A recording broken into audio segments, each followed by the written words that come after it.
Hello everyone, myself Rakhi Meti, Assistant Professor, Department of Chemistry, GDP girls college Kota. हम BSc part 2 में paper 3 में unit 2 में पढ़ रहे हैं थर्मोडायनेमिक्स सेकेंड। उसमें आज हम नेक्स्ट पढ़ेंगे एंट्रोपी के निरपेक्ष मानों की गणना। किसी पदार्थ के एक निश्चित ताप पर एंट्रोपी के निरपेक्ष मान की गणना समीकरण जो आपको पहले बताई थी उसके अनुसार की जा सकती है, पर यहाँ पे आपको ध्यान देना है कि निरपेक्ष मान ज्ञात करने में विभिन्न अवस्था रूपांतरण जैसे पिघलना, वाष्पन, संक्रमण आदि के एंट्रोपी परिवर्तन को भी सम्मिलित किया जाता है। माना कि एक ठोस को उसके क्वथनांक के उच्च ताप तक गर्म किया गया, तो इस ताप पर एंट्रोपी जो होगी वो होगी St = 0 to T Cp S1 dt plus delta Ht upon T1 plus T1 to Tm Cp S2 T dt plus delta Hf upon Tm plus Tm to Tb Cp L upon T dt plus delta Hv upon Tb plus Tb to T Cp G D। यहाँ Ht, Hf, Hv क्रमशः संक्रमण, गलन और वाष्पन में अवशोषित ऊष्मा है। Tt, Tm तथा Tb क्रमशः संकरण ताप, गलनांक और क्वथनांक है। St का यथार्थ मान ज्ञात करने के लिए आवश्यक है कि प्रत्येक अवस्था के लिए Cp का मान सही ज्ञात हो, परंतु Cp का सही मान शून्य परम ताप या शून्य परम ताप निकट के ताप पर ज्ञात करना संभव नहीं है। शून्य परम ताप पर Cp का मान सही ज्ञात करने के लिए पहले Cp के कुछ मान कुछ उच्च ताप पर ज्ञात किए जाते हैं, फिर Cp और log T या Cp या T में ग्राफ खींच के बड़ी एक्स्ट्रापोलेटेशन विधि द्वारा d/t³ का उपयोग करके Cp का सही मान ज्ञात किया जाता है। Cv = a/t³। यहाँ a एक स्थिरांक है जो पदार्थ के लक्षणों पर निर्भर करता है। शून्य परम ताप के निकट Cp और Cv के मान जो होते हैं वो लगभग समान होते हैं, अतः परिवेशन में Cp के स्थान पर Cv का उपयोग किया जा सकता है। यदि एंट्रोपी के मानों की गणना 298 केल्विन तथा 1 वायुमंडल दाब पर की गई तो निरपेक्ष एंट्रोपी के ये मान स्टैंडर्ड एंट्रोपी कहलाते हैं, मानक एंट्रोपी कहा जाता है। स्वतः प्रवर्तिता एवं साम्य अवस्था की सामान्य शर्तें, general condition of spontaneity and equilibrium. यह विदित है कि उत्क्रमणीय रूपांतरण में तंत्र साम्य अवस्था से अनंत सूक्ष्म विस्थापित होता है। यद्यपि रूपांतरण होता है फिर भी लगभग तंत्र साम्य अवस्था में रहता है। इस प्रकार कहा जाता है कि साम्य अवस्था ही उत्क्रमणीयता की शर्त होती है। यदि किसी प्रक्रम में उत्क्रमणीय रूप से किसी परम ताप T पर dq रिवर्सिबल ऊष्मा का एब्जॉर्प्शन हो तो तंत्र की एंट्रोपी में सूक्ष्म परिवर्तन ds जो होगा वो इस प्रकार से होगा ds = q reversible upon T या Tds = q रिवर्सिबल। यदि प्रक्रम में रूपांतरण अनुत्क्रमणीय होता है तो वह स्वतः प्रवर्तित होगा, अर्थात उसकी एक ही दिशा होगी। यह तभी संभव है जबकि Tds > q रिवर्सिबल। तो ये जो Tds > q रिवर्सिबल है ये स्वतः प्रवर्तिता की शर्त है। इन दोनों इक्वेशंस को यदि हम मिलाते हैं तो Tds > q रिवर्सिबल यदि इक्वल का साइन है तो ऊष्मा के उत्क्रमणीय अवशोषण को दर्शाता है और असमानता का साइन ऊष्मा के अनुत्क्रमणीय अवशोषण को प्रदर्शित करता है। अर्थात असमानता जो है वो स्वतः प्रवर्तिता की शर्त है और समानता साम्य अवस्था की शर्त है। ऊष्मागतिकी के प्रथम नियम के अनुसार dE = dq - dw या q = dE + dw। तो q = Tds है, ये वैल्यूज आप पुट कर दीजिए। w = Pdv, तो Tds - dE - Pdv > 0। Conditions of thermal equilibrium. किसी तंत्र की वह अवस्था जबकि तंत्र के प्रत्येक भाग का ताप समान हो। हम पढ़ रहे हैं तापीय साम्य शर्तें। किसी तंत्र की वह अवस्था जबकि तंत्र के प्रत्येक भाग का ताप समान हो तो तंत्र की तापीय साम्य अवस्था कहलाती है। तापीय साम्य अवस्था की शर्तें निर्धारित करने के लिए हम एक आइसोलेटेड सिस्टम लेते हैं, ठीक है। आइसोलेटेड सिस्टम वो होता है जो सराउंडिंग से ना तो एनर्जी का एक्सचेंज कर सकता है और ना मैटर का, अर्थात इस तंत्र द्वारा किया गया कार्य और ऊर्जा दोनों ही अपरिवर्तित रहते हैं। तो dE = 0। तो P D V is equal to 0। इन दोनों वैल्यूज़ को जब हम इसमें प्रतिस्थापित करेंगे तो T D S is greater than equal to 0 या delta S is greater than equal to 0। विल्की तंत्र की एंट्रोपी केवल बढ़ती है और साम्यावस्था पर यह अधिकतम हो जाती है। यह सिद्ध करने के लिए कि विल्की तंत्र के प्रत्येक भाग में ताप समान रहता है, इस तंत्र को हम दो भागों में विभाजित करते हैं। एक भाग से दूसरे भाग में क्यों रिवर्सिबल ऊष्मा जा रही है ऐसा हम मान के चलते हैं। यदि DS1 और DS2 भाग 1 व भाग 2 में क्रमशः एंट्रोपी परिवर्तन तथा T1 और T2 भागों के ताप समान हो तो T1 DS1 is equal to minus Q reversible या DS1 is equal to minus Q reversible upon T1 या T2 DS2 is equal to plus Q reversible minus Q reversible it means ऊष्मा निकल रही थी और plus Q reversible it means ऊष्मा absorb हो रही है। तो DS2 is equal to Q reversible upon T2। यहाँ पर T1 is greater then T2। अब हम एंट्रोपी में पूरा परिवर्तन निकाल लेते हैं। DS is equal to DS1 plus DS2। चूँकि एंट्रोपी एक धनात्मक राशि है तो DS is equal to minus Q reversible upon T1 plus Q reversible upon T2 या DS is equal to 1 upon T2 minus 1 upon T1 Q reversible. यदि ऊष्मा का प्रवाह स्वतः है तो DS इज ग्रेटर देन 0 होना चाहिए, अर्थात 1 upon T2 minus 1 upon T1 Q reversible is greater than 0 या 1 upon T2 minus 1 upon T1 is greater than 0 या T1 is greater then T2। चूँकि ऊष्मा का प्रवाह उच्च ताप से निम्न ताप की ओर स्वतः होता है तो तंत्र साम्यावस्था में होने पर DS इज इक्वल टू 0 या 1 upon T2 minus 1 upon T1 Q reversible is equal to 0 या 1 upon T2 minus 1 upon T1 is equal to 0 या T1 is equal to T2। तो यह तापीय साम्य की शर्त है। यदि कोई तंत्र तापीय साम्य में है तो प्रत्येक भाग में ताप समान होता है। नेक्स्ट टॉपिक है हमारा हेल्महोल्ट्ज़ ऊर्जा, स्थिर ताप पर तंत्र का रूपांतरण। यदि किसी तंत्र की अवस्था में स्थिर ताप पर रूपांतरण किया जाता है तो TDS is equal to D of TS।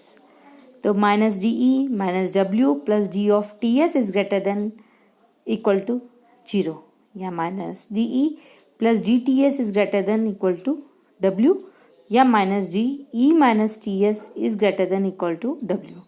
E T और S का जो ये संयोजन है E माइनस TS, इसको हम एक नए सिंबल से प्रदर्शित करते हैं A, कैपिटल A से। तो A इज इक्वल टू हो गया आपका E माइनस TS। A को तंत्र की हेल्महोल्ट्ज़ एनर्जी कहते हैं। चूँकि E T और S स्टेट फंक्शन है इसलिए यह भी स्टेट फंक्शन होगा। तो इसको लिखने का तरीका नेक्स्ट हो जाएगा minus DA is greater than equal to W। समीकरण का जो हम इसका इंटीग्रेशन करेंगे तो minus delta A is greater than equal to W। Delta A को तंत्र की हेल्महोल्ट्ज़ एनर्जी कहते हैं। इससे स्पष्ट है कि समतापी रूपांतरण में तंत्र द्वारा किया गया कार्य हेल्महोल्ट्ज़ ऊर्जा में कमी के बराबर या उससे कम होता है। Significance of Helmholtz energy. यदि minus delta E is greater than W है तो यह शर्त स्वतः प्रवर्तिता होगी और minus delta E equal to W है तो साम्य व्यवस्था होगी। साम्य व्यवस्था की अवस्था में ऊष्मा उत्क्रमणीय रूप से प्रवाहित होती है तथा उत्क्रमणीय प्रक्रम में किया गया कार्य अधिकतम होता है। अतः समतापी रूपांतरण में अधिकतम कार्य होता है जो हेल्महोल्ट्ज़ ऊर्जा में कमी के बराबर होता है। अतः हेल्महोल्ट्ज़ ऊर्जा में अधिकतम कमी कार्य के बराबर होती है, यानी कि minus WA equal to W maximum. Next हमारा इंपॉर्टेंट टॉपिक है गिब्स ऊर्जा, स्थिर ताप और स्थिर दाब पर रूपांतरण। किसी तंत्र की अवस्था में रूपांतरण स्थिर ताप और स्थिर दाब पर किया जाता है। यदि स्थिर ताप पर है तो TDS is equal to D of TS तथा स्थिर दाब पर है तो PdV equal to D of PV।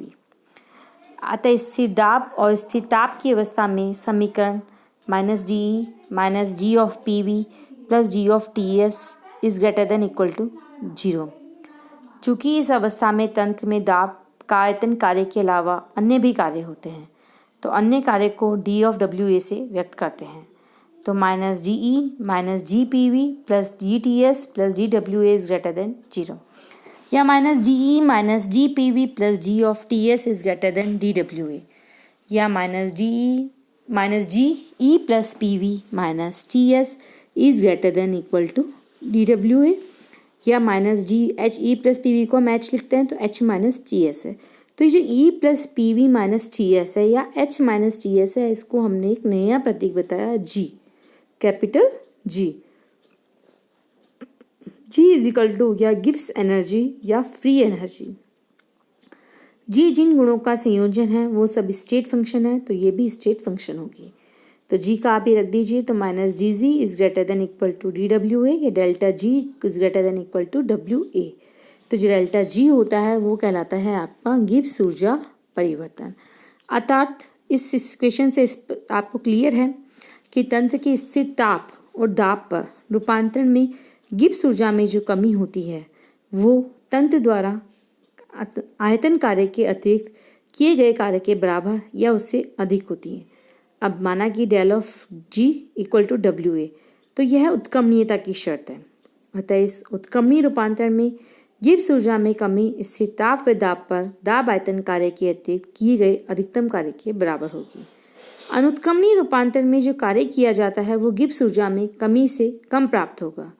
माना कि तंत्र साम्य अवस्था में है और रूपांतरण अपने आप हो रहा है, स्वतः है, तो इस रूपांतरण में दाब आयतन कार्य के अतिरिक्त कोई अन्य कार्य नहीं होगा। अर्थात W A is equal to 0, या minus delta G is greater than equal to 0, या D G T pressure is greater than equal to 0, less than equal to 0। साम्य अवस्था की स्थिति में समीकरण में del G is equal to 0 स्वतः प्रवर्तिता की स्थिति होगी। तो एक रासायनिक समीकरण में संदर्भ में यदि हम बात करें, यदि डेल्टा जी नेगेटिव है तो अभिक्रिया स्वतः होगी, delta G is equal to 0 है तो अभिक्रिया साम्य अवस्था में होगी, और डेल्टा जी धनात्मक है तो अभिक्रिया स्वतः न होकर अस्वतः होगी। उपरोक्त तीनों बिंदुओं के आधार पर गिब्स ऊर्जा परिवर्तन को किसी तंत्र अथवा रासायनिक अभिक्रिया की स्वतः प्रवर्तिता या साम्य अवस्था के आधार पर समझाया जा सकता है। Driving force for natural changes, स्वतः तथा स्वाभाविक रूपांतरणों के लिए प्रेरक बल। मुक्त ऊर्जा की परिभाषा G is equal to H minus T S. स्थिर दाब पर del G is equal to del H minus T delta S. इस प्रकार किसी तंत्र की गिब्स ऊर्जा परिवर्तन का मान निर्धारित करने के दो पद हैं। एक डेल्टा एच है जो एंथैल्पी परिवर्तन है, दूसरा डेल्टा एस है जो एंट्रोपी परिवर्तन है, और टी डेल्टा एस एक एनर्जी पद है जो तंत्र के अणुओं के पुनर्विन्यास से संबंधित है और तंत्र में ही निहित रहता है। इन दोनों पदों का अंतर मुक्त ऊर्जा परिवर्तन कहलाता है। यह मुक्त ऊर्जा तंत्र में बाहरी कार्य करने के लिए उपलब्ध रहती है। जैसा कि हमने पहले आपको बताया कि स्थिर ताप और दाब पर स्वतः रूपांतरणों में डेल्टा जी नेगेटिव होता है, अतः तंत्र की एंथैल्पी को कम से कम तथा एंट्रोपी को अधिक से अधिक करने का प्रयास करता है। तो डेल्टा जी का जो नेगेटिव वैल्यू है वो कब आप प्राप्त कर सकते हैं? सबसे पहला, यदि डेल्टा एच का मान ऋणात्मक हो अर्थात रूपांतरण ऊष्माक्षेपी हो और डेल्टा एस नेगेटिव हो। सेकंड, डेल्टा एच नेगेटिव हो और डेल्टा एस भी नेगेटिव हो, परंतु इसके लिए आवश्यक शर्त होगी कि टी डेल्टा एस का धनात्मक मान डेल्टा एच के ऋणात्मक मान से कम हो। थर्ड है कि डेल्टा एच का मान धनात्मक हो अर्थात रूपांतरण ऊष्माशोषी हो तथा रूपांतरण में तंत्र की एंट्रोपी में वृद्धि हो और डेल्टा एस का मान धनात्मक हो, बट इसके लिए शर्त यह है कि टी डेल्टा एस का ऋणात्मक मान डेल्टा एच के धनात्मक मान से अधिक हो। अधिकांशतः स्वतः रासायनिक अभिक्रियाएं ऊष्माक्षेपी होती हैं। इनमें minus delta H is greater then T delta S पाया जाता है, अतः डेल्टा जी का मान ऋणात्मक होगा। यहाँ ये बात ध्यान रखनी चाहिए कि डेल्टा जी का चिन्ह अभिक्रिया को स्वतः प्रवर्तिता दर्शाता है। डेल्टा जी के मान के कम या अधिक होने पर स्वतः प्रवर्तिता का कोई संबंध नहीं है। Del ji and del A में संबंध। जी और जो ए की परिभाषाएं हैं उससे हम जानते हैं कि G is equal to H minus T S और A is equal to E minus T S. तो समतापी प्रक्रम में होने वाले परिवर्तन के लिए delta G is equal to delta H minus T delta S या delta A is equal to delta E minus T delta S. अब इन दोनों इक्वेशंस को हम घटाते हैं एक दूसरे से। हम जानते हैं कि स्थिर ताप पर del H is equal to del E plus P D V होता है, तो del G is equal to हो जाएगा del A plus P delta V. अतः ठोस व द्रवों के लिए आयतन में परिवर्तन बहुत नगण्य होता है, तो पी डेल्टा वी भी 0 होगा, तो del G is equal to del A. प्राय रासायनिक तथा भौतिक अभिक्रियाएं सामान्यतः स्थिर वायुमंडलीय दाब पर होती हैं, अतः मापन योग्य राशि डेल्टा जी का सामान्यतः उपयोग किया जाता है। अतः डेल जी फलन ही उपयोग में करते हैं, ना कि डेल ए। उत्क्रमणीय साम्य व स्वतः प्रवर्तिता। एक तंत्र साम्य अवस्था में रहता है यदि उसके ऑब्जर्वेबल प्रॉपर्टी समय के साथ परिवर्तित न हो।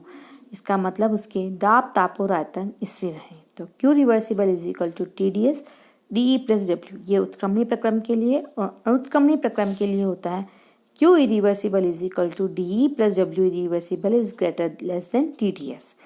दोनों को मिला दीजिए।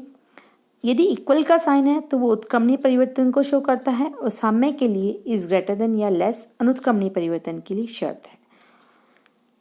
फर्स्ट, सबसे पहला आपका है स्वतः प्रवर्तिता और साम्य के लिए एंट्रोपी पद में मापदंड।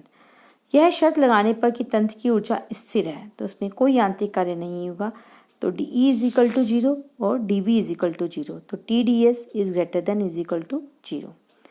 सेकेंड, स्वतः प्रवर्तिता व साम्य के लिए कार्य फलन ए में मापदंड।